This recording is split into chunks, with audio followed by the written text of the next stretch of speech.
Good evening, students. So, this is our lecture number 14th on the Code of Criminal Procedure 1973 and the Bharatiya Nagarik Suraksha Samhita 2013. हमने अपने last lecture में एक question से deal किया था as to whether is it mandatory to record FIR before initiation of investigation. क्या investigation करने के लिए पहले एफआईआर का होना ज़रूरी है?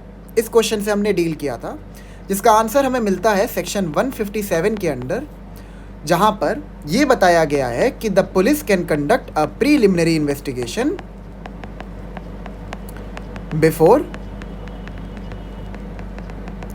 Before lodging the FIR. ठीक है, यह हमने लास्ट लेक्चर में डिस्कस किया था, इन डिटेल डिस्कस किया था। अब कुछ चीज़ों को पहले एक बार रिवाइज कर लेते हैं। हमने क्या क्या पढ़ा था? हमने पढ़ा था कि cognizable offences are defined under section 2C। ठीक है, क्या होता है कॉग्निजेबल ऑफेंस? जहां पर पुलिस ऑफिसर के पास अरेस्ट करने की पावर होती है विदाउट एनी वारंट। क्लियर है आपको ये चीज़? देन हमने क्या क्या पढ़ा था? हमने पढ़ा था इन्वेस्टिगेशन, इंक्वायरी और ट्रायल। इनके बीच में डिफरेंसेस क्या क्या होते हैं? हमने ये पढ़ा था कि इन्वेस्टिगेशन और इंक्वायरी ओवरलैप कर सकता है, लेकिन inquiry and trial are mutually exclusive. ठीक है, हमने ये भी समझा था कि इन्वेस्टिगेशन और इंक्वायरी ओवरलैप कर सकता है। इन्वेस्टिगेशन कंप्लीट होने के बाद जो पुलिस ऑफिसर होता है वो चार्जशीट सबमिट करता है। ठीक है, और चार्जशीट के बेसिस पे जो मजिस्ट्रेट होते हैं वो इंक्वायरी चालू करते हैं। बट इंक्वायरी के टाइम पीरियड में पुलिस ऑफिसर के पास ये पावर है कि वो फर्दर इन्वेस्टिगेशन कर सकते हैं। क्या फर्दर इन्वेस्टिगेशन करने के लिए पुलिस ऑफिसर को मजिस्ट्रेट की परमिशन चाहिए? नहीं, नो। ठीक है, फर्दर इन्वेस्टिगेशन करने के लिए पुलिस ऑफिसर को मजिस्ट्रेट की परमिशन नहीं चाहिए। और जब फर्दर इन्वेस्टिगेशन कंक्लूड हो जाती है तो वहाँ पर सप्लीमेंट्री चार्जशीट सबमिट की जाती है। ठीक है, लेकिन जो आपका ये फर्दर इन्वेस्टिगेशन है और जो सप्लीमेंट्री चार्जशीट है, ये ट्रायल शुरू होने से पहले ही आपको सबमिट करना है। ट्रायल कब शुरू होता है? With the framing of charges. ये सब आपको याद है ना? ठीक है, अब आगे बढ़ते हैं। हमने सेक्शन 154 की लैंग्वेज को अच्छे समझा था। उसको समझने के बाद ऐसे कुछ सवाल थे जिसके जवाब हमें चाहिए थे। तो पहला सवाल ये खड़ा होता था कि मतलब क्या एफआईआर करने के बाद ही इन्वेस्टिगेशन चालू की जा सकती है, जिसका आंसर हमें नेगेटिव में मिला था। ठीक है, तो और भी हमने बहुत कुछ समझा था कि एफआईआर रजिस्टर करने के बाद जो पुलिस ऑफिसर होता है उसको एक अकरेंस रिपोर्ट भेजना पड़ता है टू द जुरिसडिक्शन मैजिस्ट्रेट, उनको बताने के लिए कि आपके जुरिसडिक्शन में एक कॉग्निजेबल ऑफेंस कमिट हुआ है, जिसकी इन्फॉर्मेशन हमें मिली है। देन उसके बाद हमने और भी कई सारे एस्पेक्ट्स को कवर किया था। अब आज जो जिस क्वेश्चन से हम लोग डील करने वाले हैं वो ये है कि ठीक है, एफआईआर से पहले पुलिस ऑफिसर इन्वेस्टिगेशन तो कर सकता है, पर क्या पुलिस ऑफिसर एफआईआर रजिस्टर करने से रिफ्यूज़ कर सकता है? क्या पुलिस ऑफिसर को मैंडेटरली एफआईआर को रजिस्टर करना पड़ेगा? अगर कोई इन्फॉर्मेशन उसके पास आती है तो क्या उसको मैंडेटरली उसको एज एन एफआईआर रजिस्टर करना पड़ेगा? This is the question that we are going to answer today. ठीक है, now before moving ahead, before we delve into the answer जो हमें मिलेगा state of Haryana versus Chaudhary Bhajan Lal and others में, एक बार सेक्शन 154 की लैंग्वेज को पढ़ के इसका आंसर ढूंढने की कोशिश करते हैं। तो हाँ, चलिए रीड करते हैं। Section 154, information in cognizable cases. Cognizable offences और कॉग्निजेबल केसेस क्या होता है ये हमने पढ़ लिया था ना? ठीक है, अब यहाँ पर ये क्या बोलता है? Every information relating to the commission of a cognizable offence if given orally to an officer in charge of a police station shall be reduced to writing by him or under his direction and be read over to the informant, and every such information whether given in writing or reduced to writing as aforesaid shall be signed by the person giving it, and the substance thereof shall be entered in a book to be kept by such officer in such form as the state government may prescribe in this behalf। जो यहाँ पे book की बात हो रही है ना, जो कि ऑफिसर को मेंटेन करना है, और जिसका फॉर्म प्रिस्क्राइब कौन करेगा? स्टेट गवर्नमेंट, ये आप ध्यान रखिएगा, इसका फॉर्म स्टेट गवर्नमेंट प्रिस्क्राइब करता है, हाई कोर्ट नहीं करता है। ये जो बुक है ना, ये बुक आपकी बेसिकली एफआईआर बुक होती है, जिसमें डिफरेंट एफआईआर्स को नोट डाउन किया जाता है, ठीक है, और सारे एफआईआर को एक एफआईआर नंबर दिया जाता है। क्लियर है आपको? अब एक चीज़ को ध्यान से समझते हैं, जब सब सेक्शन 1 की लैंग्वेज को हम पढ़ते हैं तो यहाँ पर ये टर्म यूज़ हुआ है एवरी इंफॉर्मेशन। क्या यहाँ पर ये यूज़ हुआ है एवरी रीजनेबल इंफॉर्मेशन, या फिर एवरी क्रेडिबल इंफॉर्मेशन, या फिर एवरी ट्रुथफुल इंफॉर्मेशन? क्या ऐसा कोई भी टर्म यूज़ हुआ है? नहीं ना। दिस सिग्निफाइज कि जो इन्फॉर्मेशन पुलिस ऑफिसर को दी जा रही है उसका रीजनेबल, क्रेडिबल या ट्रुथफुल होना इज़ नॉट नेसेसरी। अब वो इन्फॉर्मेशन सही है, गलत है, ये एक पोस्ट एफआईआर सिचुएशन है।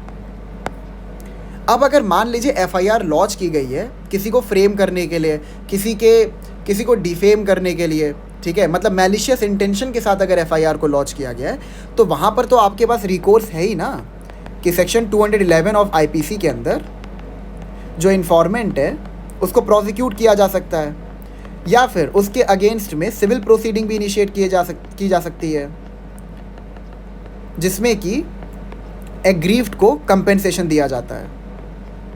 ये तो हमने पढ़ा था ना।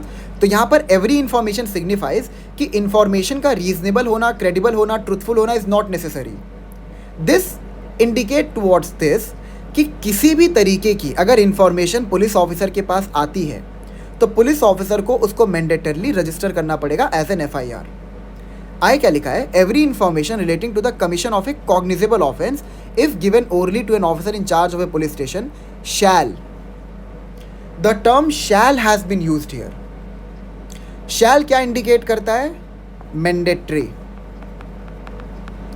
जब मे यूज होता है तो वहां पर डिस्क्रिशन होता है।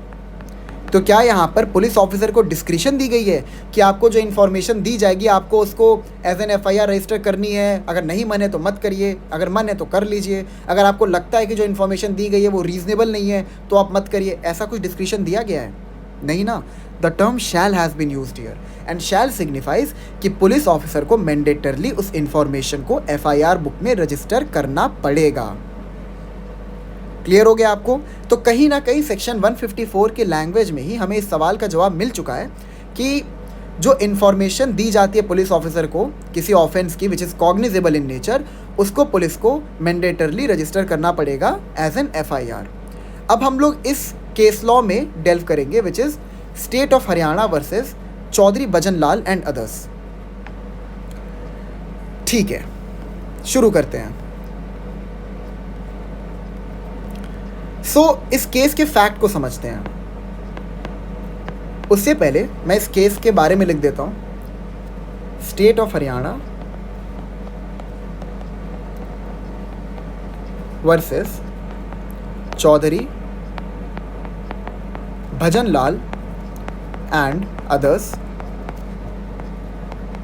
1992 सुप्रीम कोर्ट। इसमें 2 जज बेंच थी। मैं दोनों जजेस का नाम लिख देता हूँ for your convenience, that is Justice S.R. Pandian and K. Jayachandra Reddy।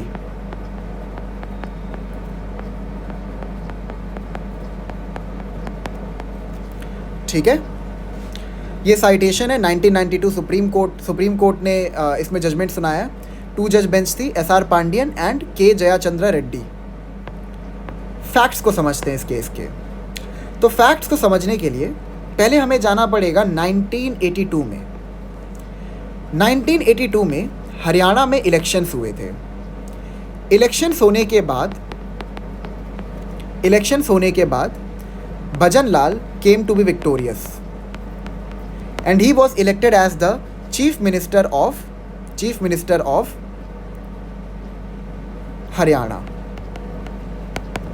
ठीक है, 1987 में दोबारा इलेक्शंस होते हैं एंड इस बार भजन लाल के राइवल थे mister Devilal.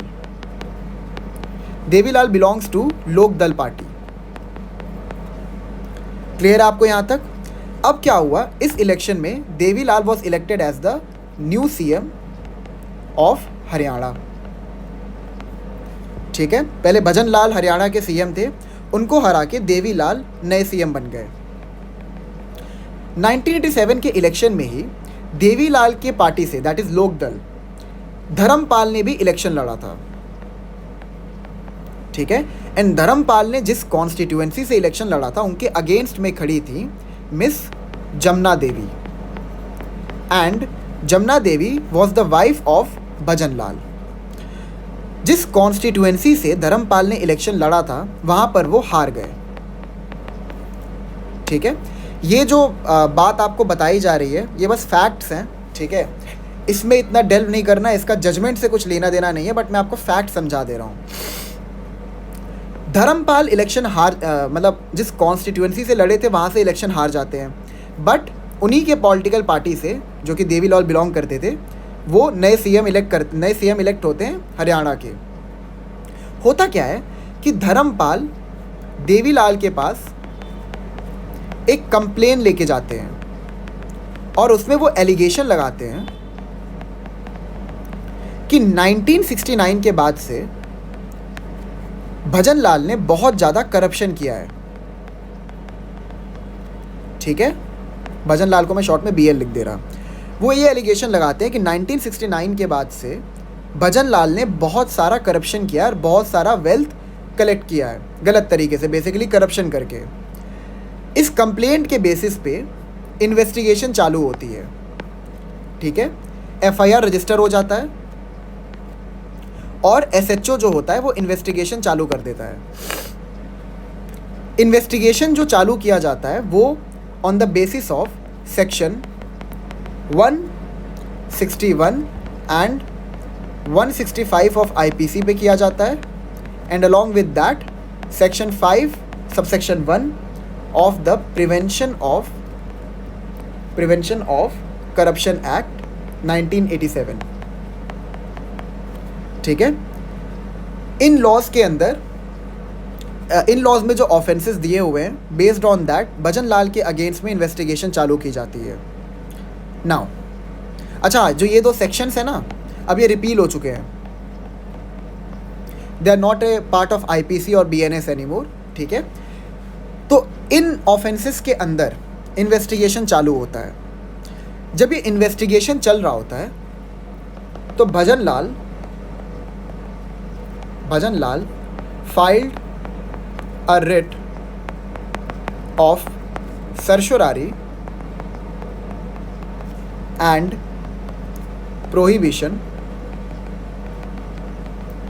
in the Punjab and Haryana high court. Bhajan Lal जो होते हैं वो writ of certiorari and prohibition file करते हैं। किस आर्टिकल के अंदर फाइल होता है? आर्टिकल 226 एंड 227, ठीक है। वो ये फाइल करते हैं और वो फाइल करते हुए ये क्लेम करते हैं कि जो इन्वेस्टिगेशन चालू की गई है वो पर्सनल वेंजेंस की वजह से की गई है, वो एकदम बेसलेस है, ग्राउंडलेस है, ठीक है। और इस इन्वेस्टिगेशन का पर्पस बस भजन लाल को डिफेम करने का है। जो ये रिट फाइल किया गया था बाय भजन लाल उसको एक्सेप्ट कर लिया जाता है। High court accepted the contention of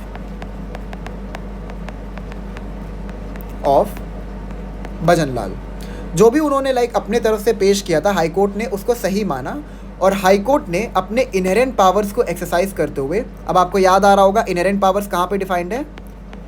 section 482 के अंदर। सेक्शन 482 के अंदर हाई कोर्ट के इनहेरेंट पावर्स इन्यूमरेटेड है। तो सेक्शन 482 के अंदर हाई कोर्ट अपने इनहेरेंट पावर्स को एक्सरसाइज करते हुए FIR को क्वॉश कर देता है। FIR को क्वॉश करते करते साथ ही साथ जितनी भी इन्वेस्टिगेशन की गई थी या फिर प्रोसीडिंग की गई थी इन परसुएंस ऑफ द FIR उसको भी क्वॉश कर दिया जाता है।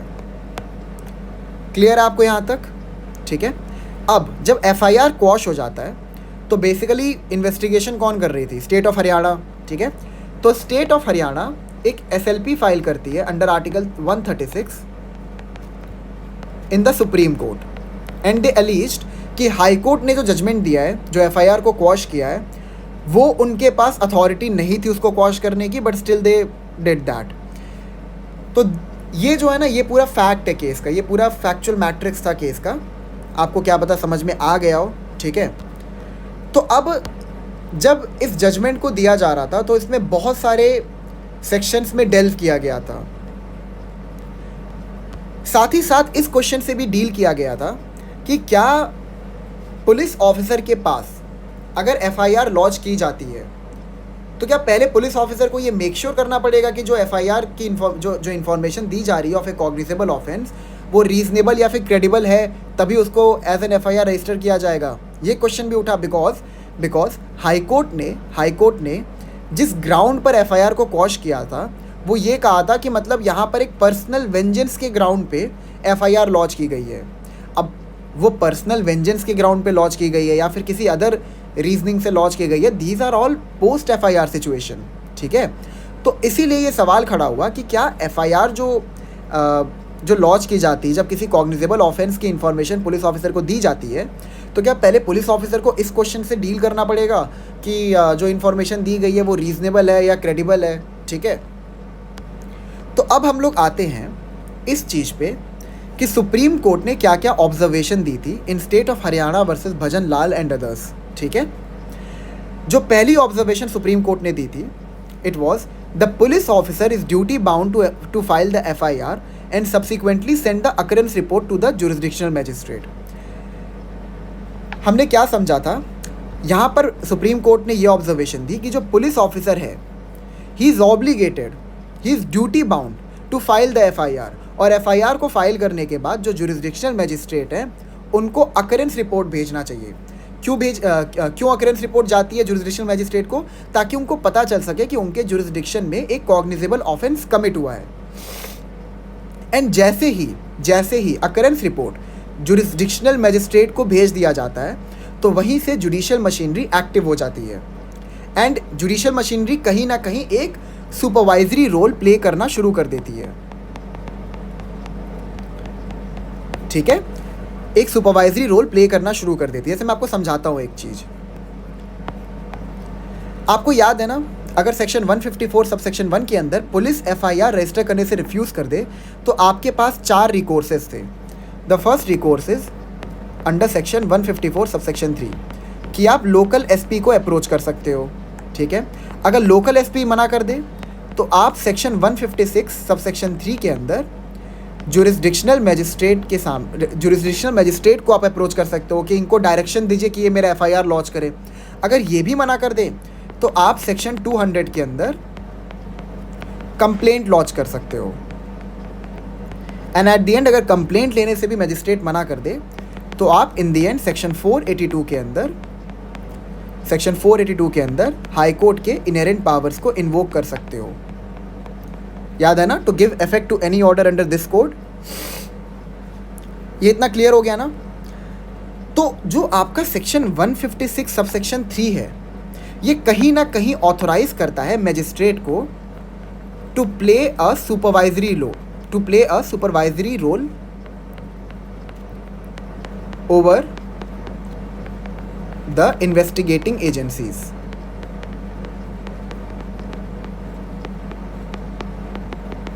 ठीक है, मैं यहां पर समझाता हूं, ठीक है।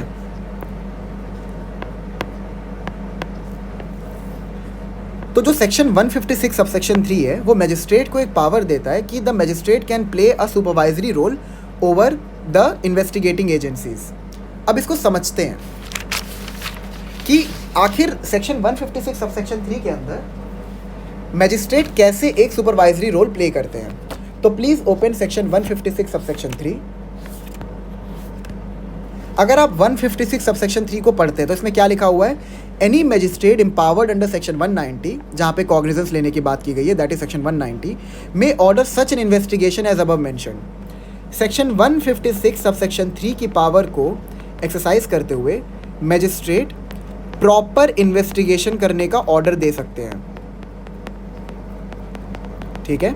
याद करिए सेक्शन 482 का डिस्कशन जो हमने किया था, वहाँ पे हमने पढ़ा था कि मैजिस्ट्रेट के पास एंसिलरी एंड इंसिडेंटल पावर्स हैं, ancillary and incidental inherent powers हैं मैजिस्ट्रेट के पास।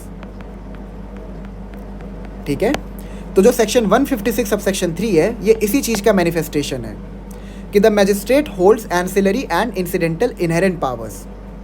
क्लियर है आपको? ये हमने किस केस लॉ में पढ़ा था कि मैजिस्ट्रेट के पास भी एंसिलरी एंड इंसिडेंटल पावर्स हैं। Sakiri Vasu versus state of Uttar Pradesh 2007 supreme court.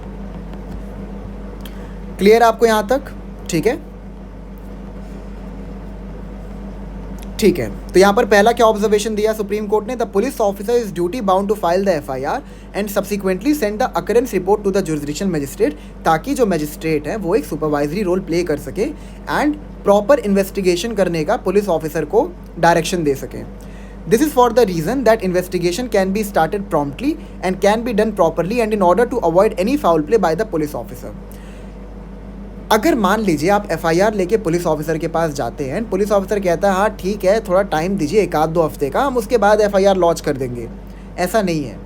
जब इन्फॉर्मेशन लेके आप पुलिस ऑफिसर के पास जाते हैं तो पुलिस ऑफिसर को उस ही टाइम पे एफआईआर को रजिस्टर करना पड़ेगा।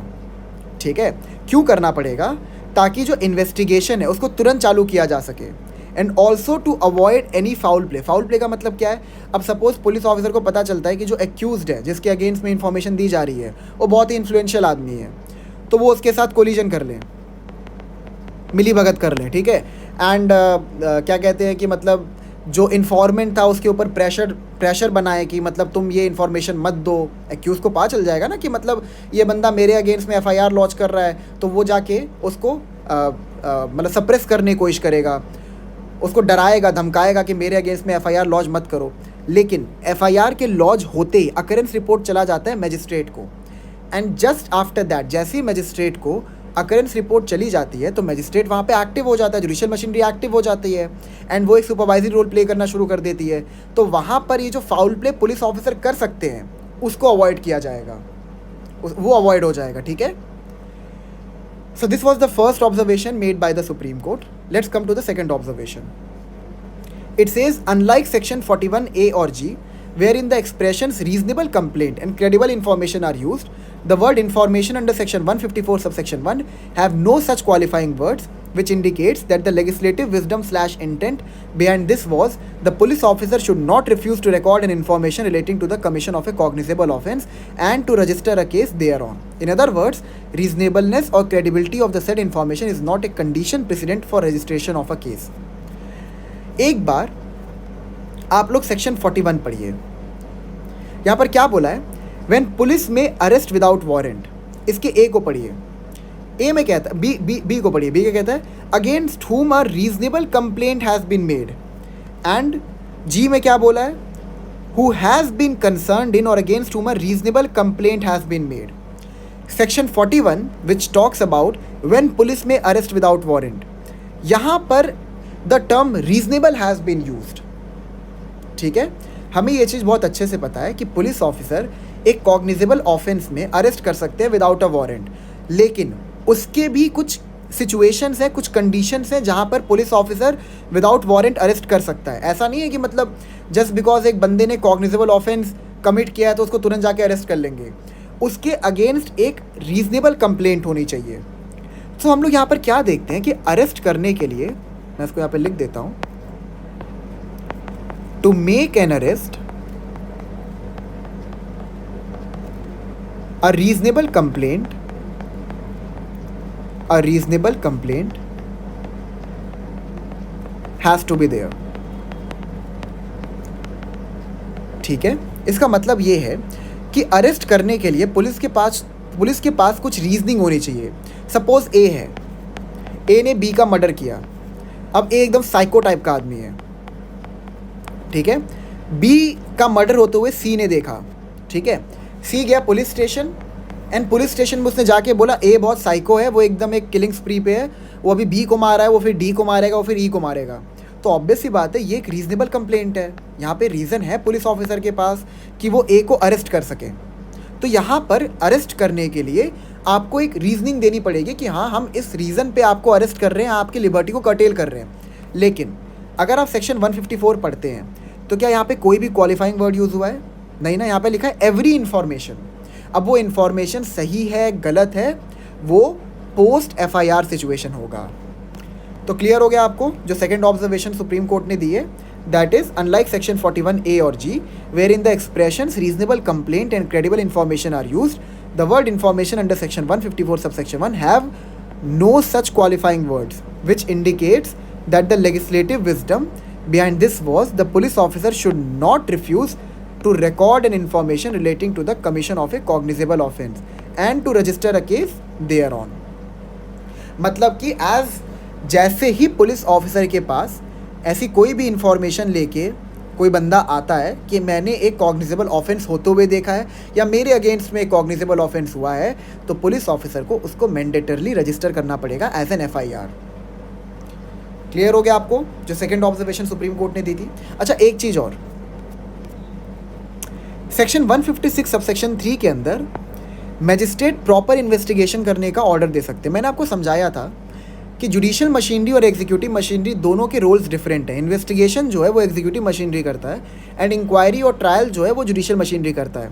तो क्या मैजिस्ट्रेट का प्रॉपर इन्वेस्टिगेशन का ऑर्डर देना इस प्रिंसिपल को वॉयलेट नहीं कर रहा है, सेपरेशन ऑफ पावर के प्रिंसिपल को कॉन्ट्रावीन नहीं कर रहा है? नहीं, ठीक है। मैजिस्ट्रेट यहाँ पर खाली प्रॉपरली इन्वेस्टिगेशन करने के लिए ऑर्डर दे रहे हैं। मैजिस्ट्रेट प्रॉपर इन्वेस्टिगेशन करने का ऑर्डर दे सकते हैं सबसेक्शन 3 के अंदर, बट मैजिस्ट्रेट इन्वेस्टिगेशन रोकने का ऑर्डर नहीं दे सकते, ठीक है। मैजिस्ट्रेट सबसेक्शन 3 के अंदर इन्वेस्टिगेशन रोकने का ऑर्डर नहीं दे सकते, वो उनके पावर में फॉल नहीं करता है। क्लियर है आपको यहां तक? आइए थर्ड ऑब्जर्वेशन पे जाते हैं। Now the primary contention as to whether the high court in quashing the FIR and the proceeding of the investigation is legally sustainable, ठीक है। यहाँ पर सवाल, अब जो ये तीसरा सवाल खड़ा हुआ था सुप्रीम कोर्ट के सामने कि जो हाई कोर्ट ने एफआईआर को क्वॉश कर दिया अलॉन्ग विद उसमें जितनी भी प्रोसीडिंग की गई थी उसको भी क्वॉश कर दिया, क्या ये जो हाई कोर्ट ने किया वो सही है? क्या हाई कोर्ट के पास सेक्शन 482 के अंदर एफआईआर को क्वॉश करने की पावर है? देखिए, generally speaking high court have power to quash an FIR under section 482, ठीक है। सेक्शन 482 के अंदर जो हाई कोर्ट की इनहेरेंट पावर्स हैं उसको एक्सरसाइज करते हुए हाई कोर्ट एफआईआर को क्वॉश कर सकता है। सपोज एफआईआर जो है वो प्राइमा फेसाई किसी को डिफेम करने के लिए की गई हो, या फिर वेंजेंस के साथ की गई हो, या फिर मतलब किसी ऐसे ग्राउंड पे की गई हो कि उस बंदे को कुछ नुकसान पहुंच सके, उसको कुछ इंजरी पहुंच सके, तो ऑब्वियस सी बात है जो बंदा वहाँ पे एग्रीव्ड है वो हाई कोर्ट की इनहेरेंट पावर्स को इन्वोक करवा के एफआईआर को क्वॉश कर सकता है। But now the question is कि यहाँ पर जिस इस केस में जो हाई कोर्ट ने एफआईआर को क्वॉश किया था क्या वो रीजनेबल था? देखिए यहाँ पे लिखा है ना, generally an investigation can be quashed if prima facie no cognizable offence is disclose by the FIR, ठीक है। अब आगे पढ़ते हैं। The high court under these circumstances can exercise their inherent powers provided under section 482 of CrPC to quash an FIR. यहाँ पर supreme court ने कुछ गाइडलाइंस दी, ठीक है। इस गाइडलाइंस को अगर सेटिस्फाई किया जा रहा है तो हाई कोर्ट जो है वो अपने इनहेरेंट पावर्स को एक्सरसाइज करते हुए एफआईआर को क्वॉश कर सकता है। अगर आपको याद हो, जब हमने सेक्शन 482 पे डिस्कशन किया था तो हमने केस पढ़ा था जंडू फार्मास्यूटिकल्स वर्सेस शारफुल हक, जिसमें सुप्रीम कोर्ट ने क्या ऑब्जर्वेशन दी थी कि सेक्शन 482 की जो इनहेरेंट पावर है it should be use sparingly and only in exceptional circumstances.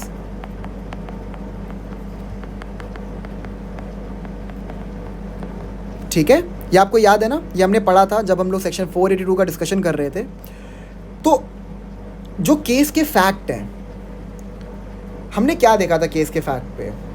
यहाँ पर एक कंप्लेंट लॉन्च की गई थी धर्मपाल द्वारा देवीलाल को, जो उस टाइम पे सीएम थे, और उसने उस कंप्लेंट में ये चीज़ प्रूव भी करने की कोशिश की थी कि 1969 के बाद से जो भजन लाल थे, फॉर्मर सीएम ऑफ हरियाणा, उन्होंने बहुत सारा वेल्थ जनरेट किया है बाय करप्शन। ठीक है, प्राइमा फेसाई तो देख के लगता है कि यहाँ पर जो एलिगेशंस लगाए गए हैं वो बेसलेस तो नहीं है या फिर किसी को डिफेम करने के लिए किए जा रहे हैं, ऐसा तो नहीं है। ठीक है, तो यहाँ पर हाई कोर्ट ने गाइडलाइंस दी कि अगर इनमें से कोई भी गाइडलाइन सेटिस्फाई हो रही है तो हाई कोर्ट सुप्रीम कोर्ट ने ये गाइडलाइंस दी हैं, तब हाई कोर्ट अपने इनहेरेंट पावर को एक्सरसाइज करते हुए एफआईआर को क्वॉश कर सकता है। ए क्या बोलता है, where the allegations in the FIR और complaint do not constitute any offence.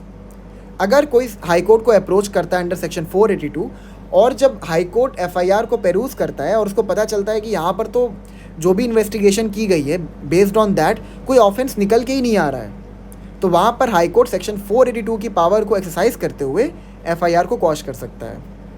B कहता है where the allegations in FIR do not disclose a cognizable offence justifying an investigation by police officer under section 156 subsection 1। हमने क्या पढ़ा था कि cognizable offence के लिए पुलिस ऑफिसर को इन्वेस्टिगेशन करने के लिए परमिशन नहीं चाहिए, याद है आपको?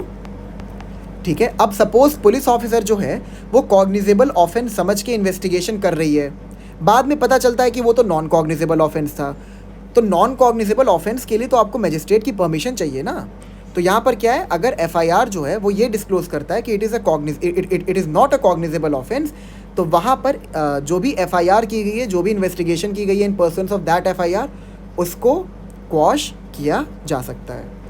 तीसरी गाइडलाइन है where the evidence is collected in pursuance of the FIR do not disclose the commission of any offence. कोई ऑफेंस ही नहीं हुआ है, ठीक है, मतलब ऐसा लग रहा है देख के कुछ ऑफेंस हुआ ही नहीं है, बस फालतू का किसी को परेशान करने के लिए एफआईआर लॉन्च किया जा रहा है। D where the allegations in FIR constitutes a non cognizable offence for which the permission of the magistrate is required for investigation. अब नॉन कॉग्निजेबल ऑफेंस था और पुलिस ऑफिसर ने नॉन कॉग्निजेबल ऑफेंस का बिना order of the magistrate investigation चालू कर दी। अब वहाँ पर क्या होगा, वहाँ पर हाई कोर्ट जो है वो सेक्शन 482 के अंदर अपनी इनहेरेंट पावर्स को इन्वोक करके एफआईआर को क्वॉश कर सकता है। ई बोलता है where the allegations in the FIR are so absurd that there can be no sufficient ground for proceeding against the accused. The term absurd has been used here. इसका मतलब क्या है, अब जैसे एलिगेशन ऐसे लगाए गए हैं, सपोज ए जो है वो जाता है पुलिस स्टेशन एंड वहाँ पे वो कहता है कि बी ने अपना लाइक वो गंजा हो गया, उसने अपने सर के बाल उड़ा दिए, ये देख के सी ने उसका मर्डर कर दिया। लाइक कितना एब्सर्ड है ना, डज इट मेक सेंस कि कोई गंजा हो गया तो उस बेसिस पे उसने उसका मर्डर कर दिया? It's not making sense, right? तो यहाँ पर जो एलिगेशंस हैं दे आर एब्सर्ड, तो ऐसे ग्राउंड पे भी हाई कोर्ट अपनी इनहेरेंट पावर्स को इन्वोक करके अगर कोई एफआईआर लॉन्च किया गया है तो उसको क्वॉश कर सकती है। And the last one is where the FIR is launched with an ill motive of vengeance on the accused.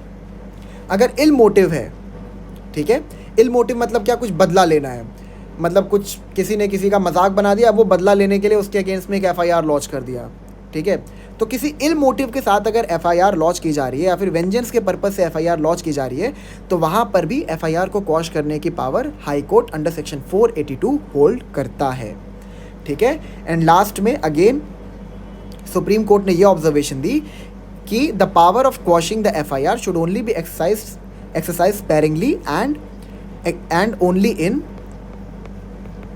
exceptional circumstances and that too in rarest of rare cases। ठीक है, क्लियर है आपको यहाँ तक? तो इसमें सुप्रीम कोर्ट का judgement क्या आया? The supreme court held in the present case the allegations made in the complaint do clearly constitute a cognizable offence justifying the registration of a case and an investigation they are on, and this case does not fall under any of the category of cases formulated above for the exercise of extraordinary or in powers of the high court to quash the FIR itself। ठीक है, clear है आपको? तो basically high court का जो भी judgement था उसको सुप्रीम कोर्ट ने सेटिसाइड कर दिया एंड उन्होंने बोला कि प्राइमा फेसाई जो यहाँ पे इंफॉर्मेशन पुलिस ऑफिसर को दी गई थी इन परसुएंस ऑफ दैट जिस पर उन्होंने इन्वेस्टिगेशन चालू की थी वो बिल्कुल सही थी, वहाँ पे एक प्राइमा फेसाई केस दिख रहा है एंड वेदर वो जो इन्फॉर्मेशन दी गई थी वो सही है कि गलत है, it's a post FIR situation.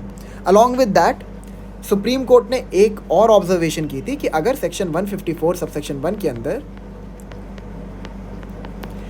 FIR register करने से पुलिस ऑफिसर मना कर देता है तो आपके पास 4 रिकोर्सेज हैं। पहला रिकोर्स क्या है कि आप सेक्शन 154 सबसेक्शन 3 के अंदर लोकल SP को अप्रोच कर सकते हैं। सेक्शन 156 सबसेक्शन 3 के अंदर आप जुरिस्डिक्शनल मैजिस्ट्रेट को अप्रोच कर सकते हैं। अगर जुरिस्डिक्शनल मैजिस्ट्रेट ही मना कर दें देन आप 200 के अंदर कंप्लेंट लॉन्च कर सकते हैं, और अगर मैजिस्ट्रेट कंप्लेंट लेने से मना कर दे तो आप सेक्शन 482 के अंदर हाई कोर्ट की इनहेरेंट पावर्स को इन्वोक कर सकते हैं।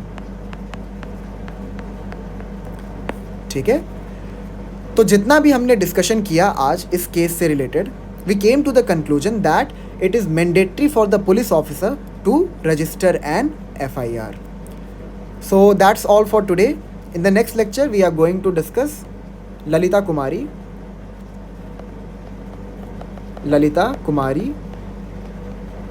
versus Government of Uttar Pradesh, that is 2013 supreme court. ये बहुत ही इम्पॉर्टेंट जजमेंट है, तो इसको हम लोग ध्यान से पढ़ेंगे।